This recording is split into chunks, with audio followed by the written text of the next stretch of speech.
जनमताचा विश्वास, आपली बातमी सत्यतेची. आपण पाहतात न्यूज टाइम्स महाराष्ट्र.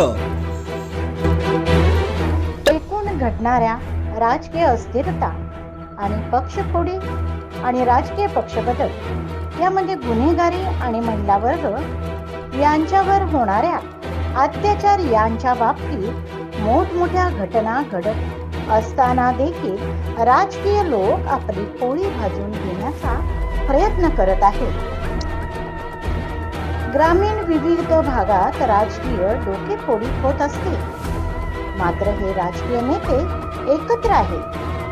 त्यामुळे सुजाण नागरिकांनी याचा विचार करून भविष्यात येणाऱ्या कोणत्याही निवडणुकांमध्ये जनतेने मतदानावर बहिष्कार टाकून राष्ट्रपती राजवटीची मागणी करावी, असे मत माणगाव तालुक्यातील निजामपूर विभागातील भालेगावचे सुपुत्र ज्येष्ठ समाजसेवक सुरेश उर्फ अप्पा खानविलकर यांनी प्रसार माध्यमांशी बोलताना व्यक्त केले आहे. सुरेश उर्फ अप्पा खानविलकर हे महाड पोलादपूर माणगाव विधानसभा राष्ट्रवादी काँग्रेसचे अध्यक्ष चंद्रशेखर उर्फ बाबूशेठ खानविलकर यांचे ज्येष्ठ बंधू आहेत. त्यामुळे रायगड जिल्ह्यासह माणगाव तालुका आणि निजामपूर विभागात राजकीय चर्चांना उधाण आले आहे. की महिलांवर अत्याचार, ते निवडणूक यांचे प्रत्येक जण पक्ष वेगवेगळा काढतोय. आणि लोकांना त्याच्यातून काय, लोकांचा तर कोण विचारच करत नाही, फक्त ह्यांचा विचार करतात. त्याच्यापेक्षा मला असं वाटतं की यांनी राष्ट्रपती राजवट ठेवावी आणि निवडणुकीला सगळ्या महाराष्ट्रातून बहिष्कार टाकावा. की यांना निवडून देण्यापेक्षा आपण घरी बसलेलं बरं. आपण काय यांच्या जीवर जगतो का? आपण कमवतो, आपण खातोय, हे मतासाठी आपल्याला येडं बनवतंय.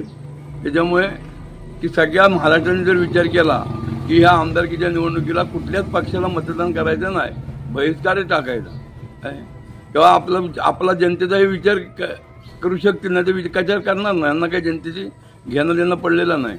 हेच भांडतायत, यांचीच भांडणं मिटत नाही, तर आपली भांडणं काय मिटवणार. दुसरी गोष्ट, ह्या महाराष्ट्रात नितेश राणे फूटसूट दम देतो सगळ्यांना. म्हणजे महाराष्ट्र काय ह्याच्याच नावावर केलेला आहे का? दरेकराला हाकलून लावला तरी तो पुढे पुढे बोलतो. माझ्यासारखा बारीकसा माणूस आहे तरी मला शरम वाटेल हो की आपल्याला एकदा कुठे जनतेने हाकलून लावला आहे, आपण काय बोलायचं. म्हणजे हे अक्षरशः ह्यांच्या पोटसाची पोळी भाजायसाठी जनतेला वेडं बनवून ठेवलं आहे आणि सुशिक्षित जनता वेडी झाली काय. त्याच्यामुळे मी प्रत्येक टायमाला हेच म्हणतोय की जर जनतेने विचार केला ह्यांचा तर खरोखर आपल्या यांच्या फरक पडेल. आणि हे जे ईडी सीबीआय लावते ते एक मार्गी सगळ्या पक्षांनाच लागायला पाहिजे. सगळ्यांची बघा की इस्टेट किती आहे, एकाला दोघांना लावून कशाला त्यांना खर्ची करताय.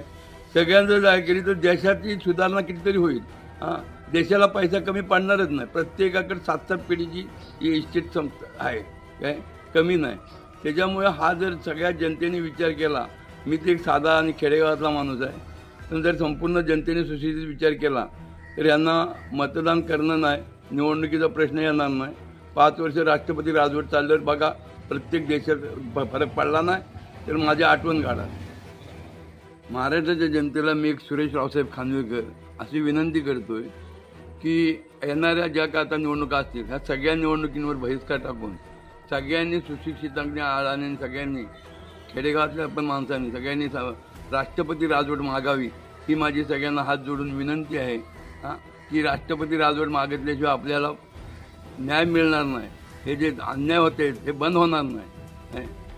ही हुकुमशाही जर मोडायची असेल तर राष्ट्रपती राजवटच 5 वर्ष मागून जनतेने उठाव करावा आणि मागून घ्यावे, हीच माझी विनंती.